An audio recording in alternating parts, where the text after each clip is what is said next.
The McShin Foundation is Virginia's leading peer-to-peer recovery community organization. So if you or a loved one is struggling with addiction, let us get you connected. Build your self-esteem and lead you to a solid foundation in your recovery. Check us out.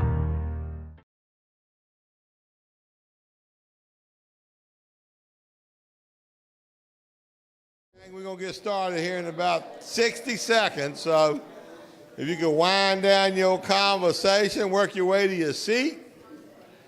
How y'all like it so far? Not bad, right? Come on, man. Where you going to go and get that much clean time in one talk? And a quick talk or two. You know how them old-timers like to talk. You know, they use a lot of words. Less words is what I always say. Anybody got an anniversary tonight? Or any time in and around? You know, one guy had a year last night. How many of y'all from True Recovery? That's right, True in the house. Tell Rook we running a special over here, half off. Now don't tell him that, he'll call me up crying for sure. What are you doing, man? Just loving on your people, man, loving on your people.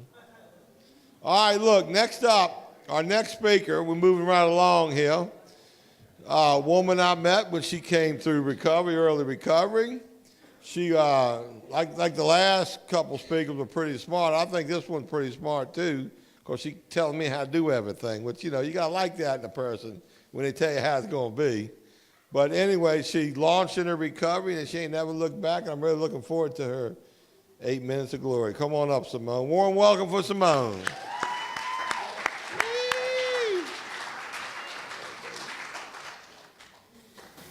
Hi, my name's Simone, and I am a person in long-term recovery.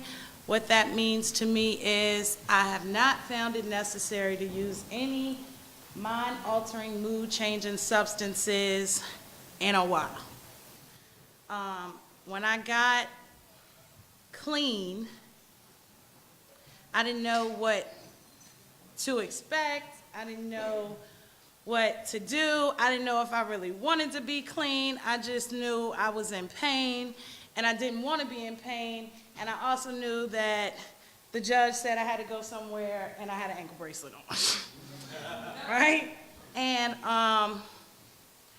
my story is, grew up in Chesterfield, had a nice, I was raised by northern parents, older parents that did their very best.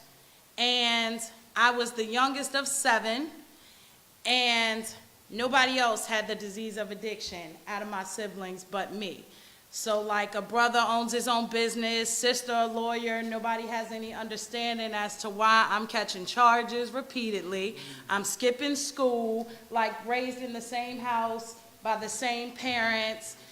Dad owned his own business, was a pastor, mom stay-at-home mom, very loving, healthy home. My parents were married for 28 years until death did them part. So it was a lot of, you know better, what's wrong with you, I don't understand, and I didn't understand either.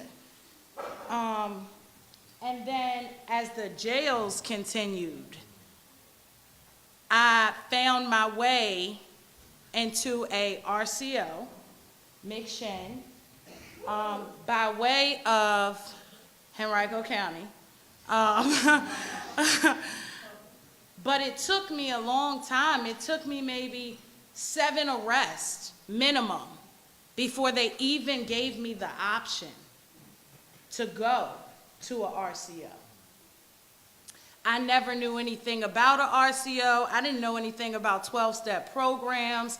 I was a young girl that was broken, whose family said, okay, that's it. Enough is enough. I had children, they were gone. I gave them to their father. My siblings was like, we can't be associated. We doing things. Like, we can't have her, like, you know, be a part of. So then I felt even more isolated. So in coming to a recovery organization and getting introduced to a 12-step program, since then I have been able to hold down a job. That was new because I couldn't. And it wasn't because I wasn't smart enough to understand the job. It was just that If it was time for me to go get the next one, then I was going to go get the next one. I didn't care if I had to clock in or not. But through the process and growing up and maturing through a 12-step program, it allowed me the ability to now be a more productive member of society. It allowed me to get my children back. It allowed me to have my own home, which was a struggle. Thank you for speaking on that. That was a struggle. I never knew that struggle because I had a lot of arrests, but I had never been a felon until the last time I got incarcerated, which is the same time that I was able to get bonded to McShin. But in getting bonded to McShin, I also became a felon. So then it was things that I never knew. Like I never knew that being a felon would hinder me from getting housing. I didn't know that because it was never something I had to worry about, because in all of the arrests that I had, I wasn't a felon. So a major problem that I have been doing research on and have discovered is that it took me to get to the place of being a felon before I was offered the help. When I was getting 1,000 misdemeanors in and out, real quick in and outs, the help wasn't available to me through the justice system. The help, it was not advocated in the community that I was in, which was a minority community, because I couldn't go back to Chesterfield with my mom. So I didn't hear a lot about it. I didn't know where to go. And as I said before, once I got to the end of my road and I caught felony charges, I was given the opportunity to do something different. And I jumped on that opportunity because I knew I didn't want to live the way I was living, but I just didn't know how not to.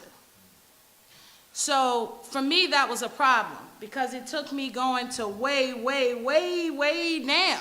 And I was like, dang, if this could have come sooner, like on one of those little charges I caught, that would have helped me.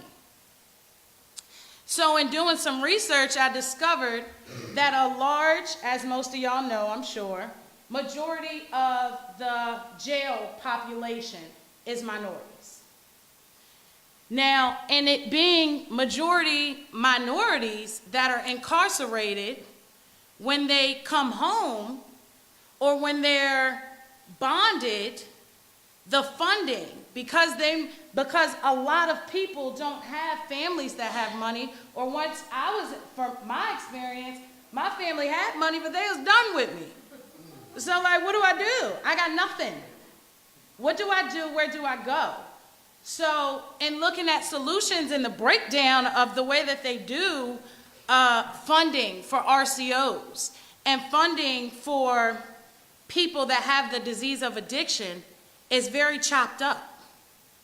And to me, the recidivism rate is much lower in those that go to RCOs versus those that go to jail because they've committed a crime as a direct result of the disease of addiction.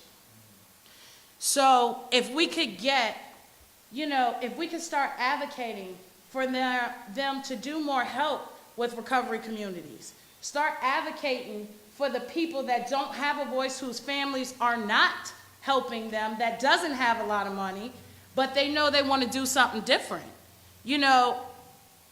For me, my pathway was a 12-step program, and that 12-step program is free.